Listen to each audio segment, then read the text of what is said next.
Let's be real with ourselves. Over 2.9 million Americans have requested forbearance, meaning they can't pay their mortgages anymore. Over 22 million Americans filed for unemployment. The foreclosure auctions are suspended. Tenants just aren't paying rent anymore. Homeowners aren't paying their mortgages. And evictions, you can't even do that if you wanted to because they're also suspended. If you've been laid off or furloughed during the coronavirus pandemic, you're not alone.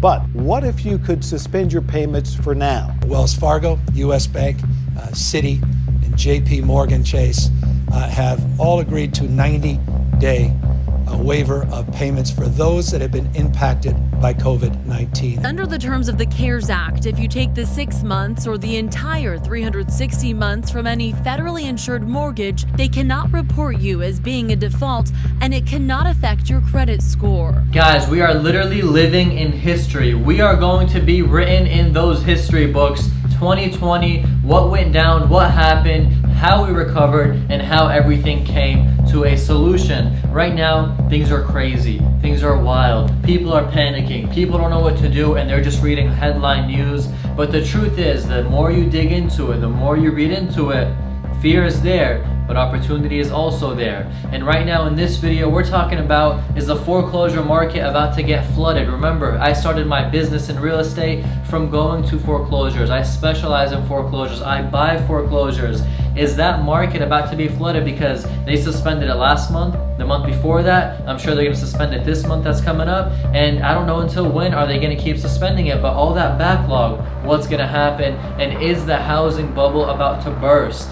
If it already didn't. That's what we're talking about in this video. Stay tuned and let's get right into it. Now, the way foreclosures work in Texas, this is just for Texas. The way they work is you have to miss your payments to be able to get foreclosed on, which is the obvious. You have 4 months before they can actually start the foreclosure process. So month 1 you miss it, they charge you a late fee. Month 2, they charge you a late fee. Month 3, they charge you a late fee. Month 4, they charge you a late fee. After month 4, they then send you a letter officially starting the foreclosure process, certified mail. Once you receive that letter, you have 20 days to cure, meaning to catch up or to pay it or to come to terms or to do something. And if you don't, your home officially starts going in the foreclosure process, and then it ends up going to the foreclosure auctions where someone like me will go and pick it up, or someone like you will go and pick it up for cash, a lot cheaper than the market value because the banks are just trying to sell it, liquidate, and move on. Now, hopefully none of you experience the process of a foreclosure, but it's important for you to know how the process is to now understand what I'm about to tell you in the next part. So now you know how a foreclosure works, and I want you to just imagine this with me. Today, with the illness going around, there's so many people requesting forbearance, telling their bankers, telling the people who gave them the loan, we can't afford to pay our mortgage this month. Please extend it for us. Please forgive us. Please help us out. Please do something. Let me pay it in 3 months, in 6 months, next year. Let me just do something. We can't afford it. Now, a side note, forbearance actually hurts your credit. It actually goes onto your credit, and it'll actually affect you in the future. That's a side video, but if you're going to request it, make sure you actually need it and you're not just trying to take advantage of it. That said, put it on the side. Now let's continue. Now, as you're thinking with me, those people who are requesting forbearance are getting it. But those who aren't requesting forbearance, who aren't asking the bank to ease it for them, who aren't asking the bank to help them, they don't understand that if they don't make their payments, that they're still in default. They don't understand that things don't just go into effect and forbearance happens for you because of everything that's going around. You have to physically call, you have to physically write, you have to physically try to do something for it to get recorded onto your property, onto your loan number, etc. So those who aren't doing that, what's happening? They're getting started in the foreclosure process. Now also think of this. All the houses that were going to foreclosure before the illness happened, before the illness actually took the market by shock, those are backlogged foreclosures. So last month, the month before that, this month that's about to be skipped, the months after that, that's 3, 4, 5, 6 months of foreclosures that were guaranteed going to the auction. Those are all getting backlogged. Those are all going to flood the market at one time. It's going to be insane. It's going to be a huge just shock.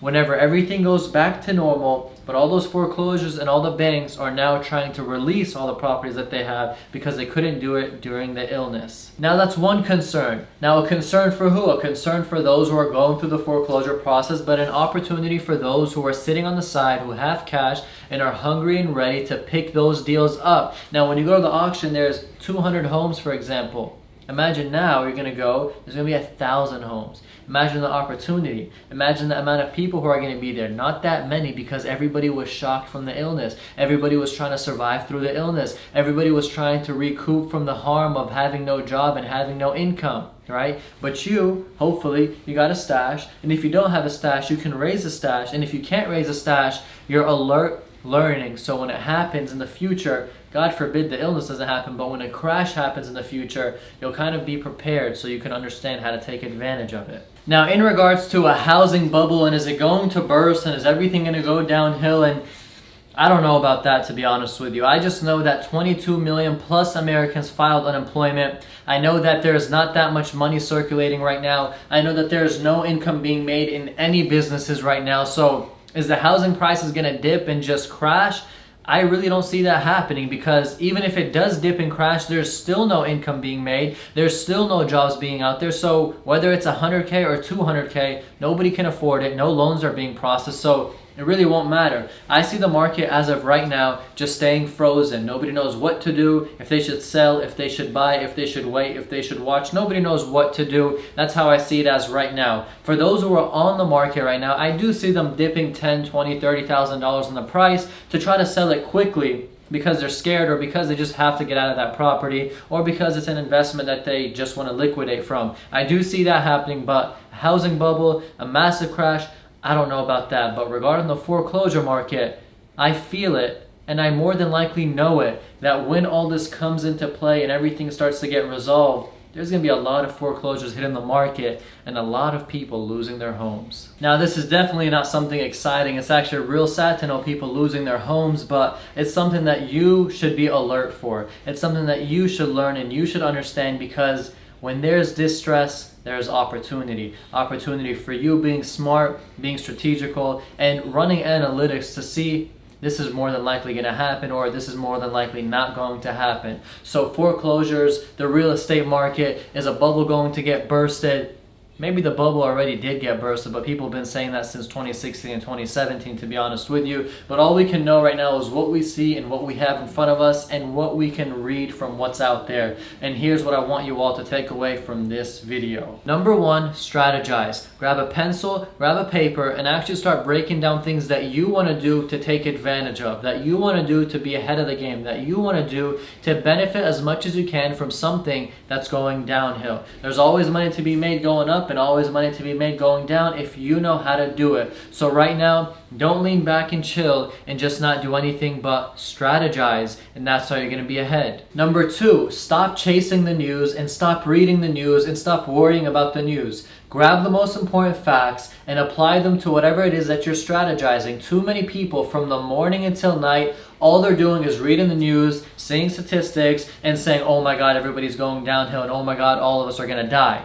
Don't be that person. Don't just read news. Read what you got to read and log off and go back to number one, which is strategize. And number three, understand that everything is going to be okay and things are going to get better. The government is doing so much, giving out so much money, whether it's free money, not free money. There's stimulus checks going out. There is business loans happening. There is so much happening to where it's not just you who's affected. It's landlords, it's tenants, it's owners of properties, it's businessmen. Just everybody out there is affected by what's going on. But understand one thing, when everybody's affected, everybody's working to make things better, which means things will get better. It is just a matter of time. Anyways, guys, thank you so much for watching this video. I hope what I shared with you is something that you can take with you, apply, and actually take advantage of what it is that's going on today. It's a scary market, it's a crazy market, and something unexpected, but if you take advantage of it and strategize and plan, I promise you, you're going to come out the winner.